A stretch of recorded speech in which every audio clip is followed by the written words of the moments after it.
Well, Mike, it's such a pleasure to talk to you today, and I'm excited to hear about some of the stunts you've been pulling with the Golf Channel recently.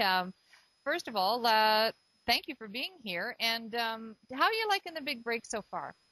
Oh, thank you, Gil, for having me. I appreciate it. I loved everything about the big break. It was an absolute fun time. A lot of good guys on the show. It wasn't like anything I expected it was going to be. Hmm. I didn't think it was going to be as intense or how much pressure. Hmm. There was a lot of pressure involved in everything. So, Hmm. but for the most part, I enjoyed everything. I That's enjoyed great. it thoroughly. That's great. Well, you certainly know pressure. I mean, yourself in your golf, and then watching your brother and his, Absolutely.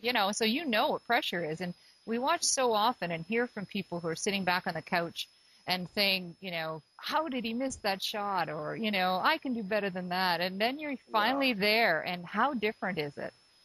Yeah, the people that sit there and say that, they're whether they play a lot of golf or at the level that, for instance, my brother plays at, or, even if he can be a scratch golfer, it's always easier said than done, But, one thing I noticed and that I've noticed for years is that, these guys on tour and senior tour and nationwide, whatever tour, they all make the same mistakes as we do. Mm-hmm.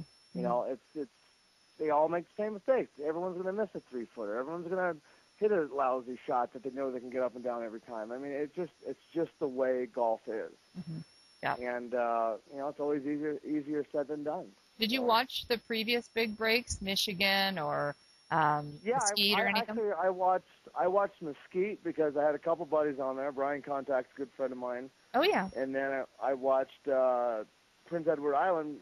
My buddy Derek Gillespie's on there. Oh, well, yeah, Derek's a great guy. I was really thrilled to Great see guy. him win. Yeah. He's a Canadian too, so He's a uh, Canadian. I was very happy to see Contact and Derek win. yeah, that's terrific. Hmm. Well, you had some interesting sound bites on the big break.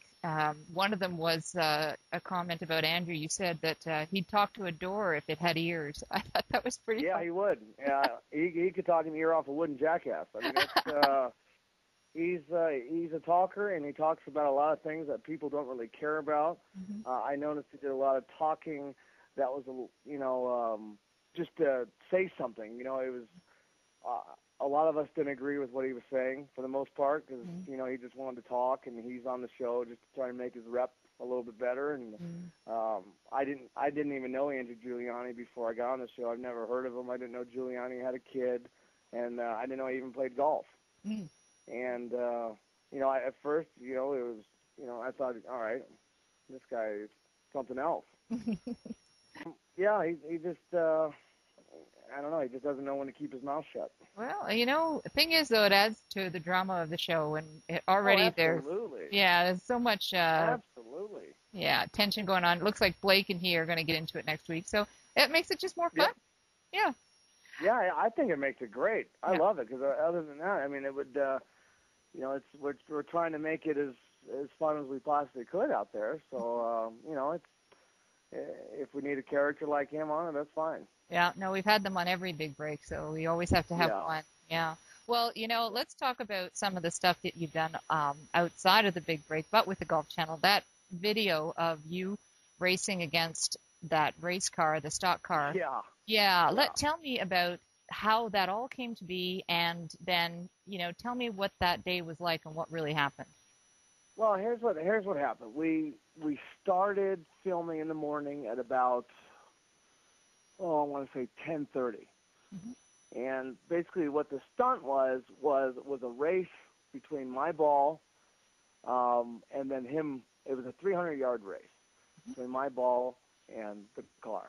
Hmm. Now, the producers wanted me to hit it as low as I could, but only carry it about 240 yards because they wanted the ball rolling onto the track and rolling across the finish line. So basically what we did, it was a race, and no one realized that I had to hit a knockdown driver and only carry it 240 Hmm. because the previous times we did do it, I was flying it just short of the 300-yard mark. Mm.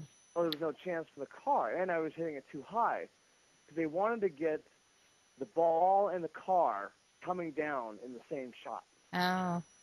You couldn't win. Well, no, and then the one shot we get that's right, the driver crashes the car. So that noise you hear at the end of the video, Yeah. he crashed the car. The car had to be totaled. It was $100,000 worth of damage.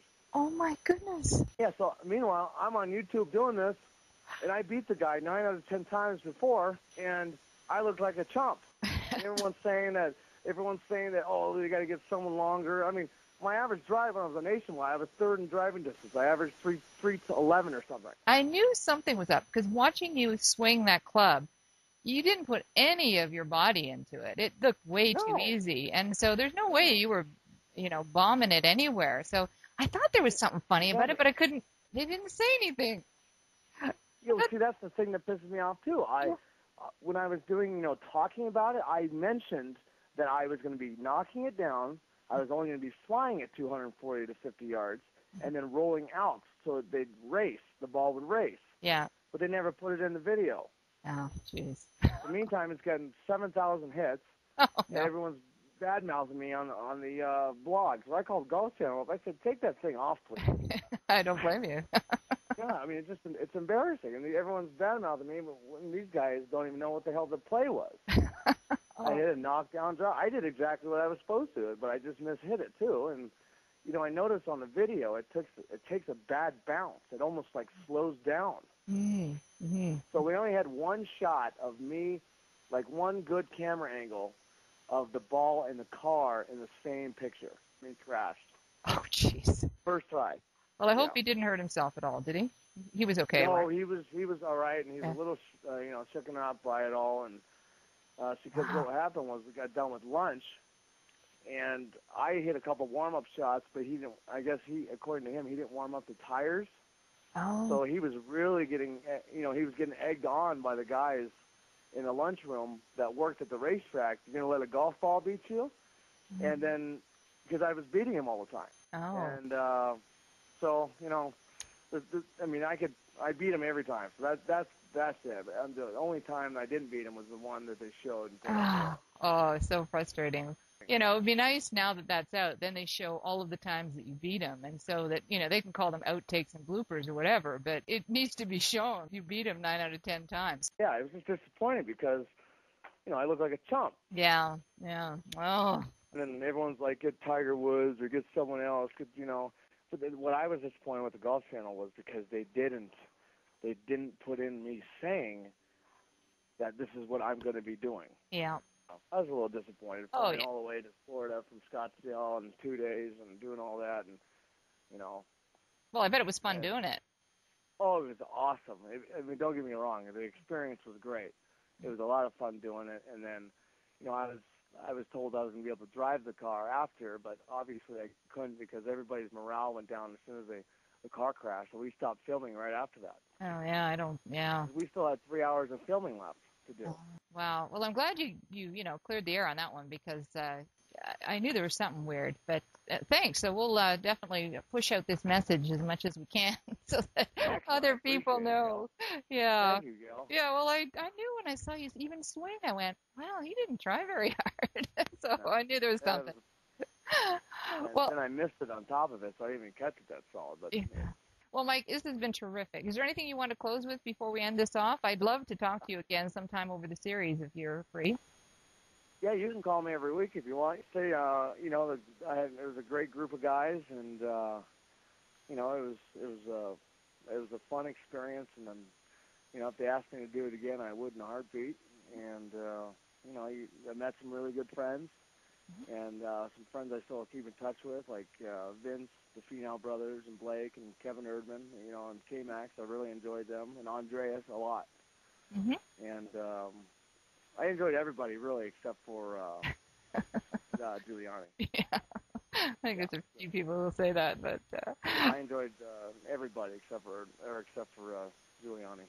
I would love to talk to you every week, so we'll coordinate that. So, Mike, you take care, and we'll talk next week. Okay, Gail, thanks.